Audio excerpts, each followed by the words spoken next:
Welcome back MT solution RDI। যদি আপনি আমার চ্যানেলে নতুন হয়ে থাকেন তাহলে অবশ্যই আমার চ্যানেলটি লাইক, শেয়ার, কমেন্ট এবং সাবস্ক্রাইব করবেন। আর যদি করে থাকেন আপনাকে জানাই অসংখ্য ধন্যবাদ। আজকে আমরা প্রতিদিনের মতো নতুন একটি ভিডিও নিয়ে আপনাদের সামনে হাজির হয়েছি। আজকে আমরা যে বিষয়টি নিয়ে আলোচনা করব সেই এক্সরেটি হচ্ছে এক্সরে অফ KUB বা প্লেন এক্সরে অ্যাবডোমেন, সেটি আমি আপনাদেরকে আজকে দেখাবো। এর টেকনিকটা কিভাবে আপনারা করবেন সেই টেকনিকগুলো আমি আপনাদেরকে দেখাবো। তো যাওয়া যাক তাহলে। প্রথমে আমরা এই এক্সরেটি করার জন্য আমরা 14-17 সাইজের আমরা একটি ক্যাসেট ইউজ করব, যেটি আমাদের বড় ক্যাসেট। তো আমরা এই এক্সরেটি আমরা সুপিন পজিশনে নিব। তো আমরা প্রথমে আমাদের এই ক্যাসেটটি আমাদের যে টেবিল ট্রে বা টেবিল গ্রিড রয়েছে সেই টেবিল ট্রেতে আমরা আমাদের ক্যাসেটটি আমরা দিয়ে দিলাম।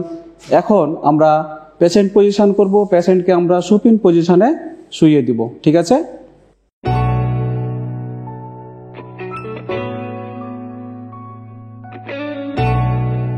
আমরা পেশেন্টকে সুপিন পজিশনে সোজা করে টেবিলের মিডিল বরাবর আমরা সোজা করে পেশেন্টকে একবারে সোজাভাবে আমরা শুইয়ে দিয়েছি।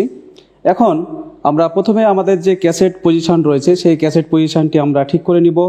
আমাদের ক্যাসেটের যে মিড রয়েছে এই মিড বরাবর আমরা আমাদের যে ইলিয়াক ক্রেস্ট রয়েছে এখানে, সেই ইলিয়াক ক্রেস্টের মিড বরাবর ক্যাসেটের মিডিল আমি করে নিব। ঠিক আছে? ইলিয়াক ক্রেস্ট এবং ক্যাসেটের মিডিল বরাবর আমি এটা ক্যাসেট পজিশন আমরা ঠিক করে নিব। এরপরে আমরা আমাদের ক্যাসেট পজিশনটি ঠিক হয়ে গেছে। এখন আমরা পেশেন্ট পজিশন আমরা ঠিক করে নিব আমরা সেন্ট্রাল রেটি দিয়ে। আমরা সেন্ট্রাল রেটি দিব আমাদের যে মিড সাজিটাল প্ল্যান রয়েছে সেই মিড সাজিটাল প্ল্যানে আমরা সেন্ট্রাল রেটি আমরা এখানে ইউজ করব, অর্থাৎ অথবা আমাদের যে আম্বিলিক্যাল রয়েছে সেই আম্বিলিক্যালে আপনি সেন্ট্রাল রেটে দিবেন। তো আমরা এটি ঠিক করে দিই। আমাদের এই জায়গায় আম্বিলিক্যাল রয়েছে, এই যে। ঠিক আছে? এই অবস্থায় আমরা KUB আমরা এক্সরেটি আমরা নিব। KUB এক্সরেতে আমরা কিডনি, ইউরেটার এবং ইউরিনারি ব্লাডার এই তিনটি আমরা জিনিস দেখে থাকি। আমরা যখন এই এক্সরেটিতে এই তিনটি হচ্ছে গুরুত্বপূর্ণ, সেই ক্ষেত্রে আপনি এক্সরেটি নেওয়ার পর দেখবেন যেন কিডনিটি কেটে না যায় বা নিচের দিকে আমাদের যে ব্লাডার রয়েছে সেই ব্লাডার কেটে যেন না যায়, সেই বিষয়টি আমাদেরকে লক্ষ্য রাখতে হবে। তো আমরা এখন দেখব এই অবস্থায় যদি আপনি এক্সপোজ দেন বা এই পজিশনে যদি আপনি ছবি নেন, দেখবেন আপনার ছবিগুলো ভালো হবে। কিডনি, ইউরেটার এবং ইউরিনারি ব্লাডার কোনোগুলোই কাটবে না। তো আমরা এখন এই ছবিটি কেমন আসে সেটি আমাদের যে কম্পিউটারই ইউনিট রয়েছে সেই কম্পিউটার ইউনিটে এখন আমি আপনাদেরকে দেখাবো। তো যাওয়া যাক তাহলে।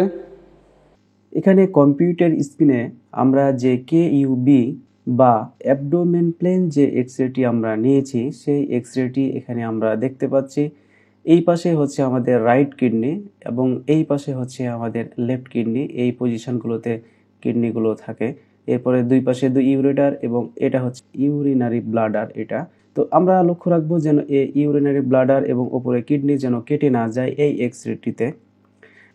এই এক্সরেতে আমরা কি পরিমাণ KV এবং MAS আমরা ইউজ করব সেটা এখন আমরা দেখব। এখানে আমরা KV আমরা দিলাম 85 এবং আমরা এখানে MAS আমরা এখানে ইউজ করছি 40। এই মেশিনে যদি আমরা এই KV এবং MAS এ আমরা এক্সপোজ দিই তাহলে আমাদের ছবিগুলো ভালো আসে আমাদের এই মেশিনে। তো ভালো থাকবেন, সুস্থ থাকবেন। আল্লাহ হাফেজ।